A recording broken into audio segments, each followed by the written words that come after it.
नमस्कार मित्रांनो, मी किरण. मी आता आहे आपल्या प्लॉट नंबर 6 मध्ये. जसं की तुम्ही बघताय, आपण इथे तागाची पेरणी केले. आपण पश्चिम महाराष्ट्रात ताग म्हणतो. जसं जसं आपण वरती जाऊ, जळगाव, धुळे, नंदुरबार साईडला याला सण म्हणून पण संबोधतात, इंग्लिशमध्ये जूट म्हणतात, किंवा सगळ्यात सोपं हिरवळीचं खत.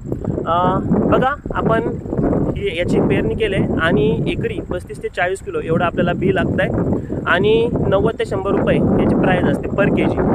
तर हिरवळीच्या खताचं खूप महत्त्व आहे. बघा, जेव्हा जेव्हा शेतकरी आमच्या फळबागा बघतात किंवा केळीची बाग बघतात, तेव्हा सर्व असं विचारतात की तुम्ही कुठल्या कंपनीचे केमिकल फर्टिलायझर वापरता, त्याचं प्रमाण किती. सगळ्यांचा फोकस हा केमिकल फर्टिलायझर आहे. पण बघा, जेव्हा पण आपल्याला फळबागांचं नियोजन करायचं आहे आणि दर्जेदार फळबागा आणायच्या, तर लँड प्रिपरेशन म्हणजे जमिनीची पूर्व मशागत खूप महत्त्वाची आहे. तर ही जी प्रोसेस आहे ती पूर्व मशागतीची आहे. बघा, पेरणी केल्यापासून 50 ते 60 दिवसामध्ये हा ताग गाडायला येतो आणि ताग गाडल्यानंतर आपल्या जमिनीची सुपीकता वाढणार आहे, ऑर्गॅनिक कार्बन वाढणार आहे, जमिनीचा बायोमास वाढणार आहे, जेणेकरून मायक्रोबियल ॲक्टिव्हिटी वाढणार आहे आणि भविष्यातील पिकाला त्याचा खरंच खूप फायदा होतो. तसंच नायट्रोजन फिक्सेशन होतं तागामुळे, आणि नायट्रोजन फिक्सेशन झाल्यामुळे आपली जी भविष्यातील केमिकल फर्टिलायझरची जी नीड आहे ती पण कमी होणार आहे.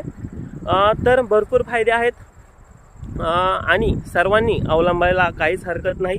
खरंच खूप चांगले रिझल्ट्स येतात. सर्वांनी याचे रिझल्ट्स एकदा घ्यायला पाहिजेत. बाकी सर्वांना खूप साऱ्या शुभेच्छा आणि धन्यवाद.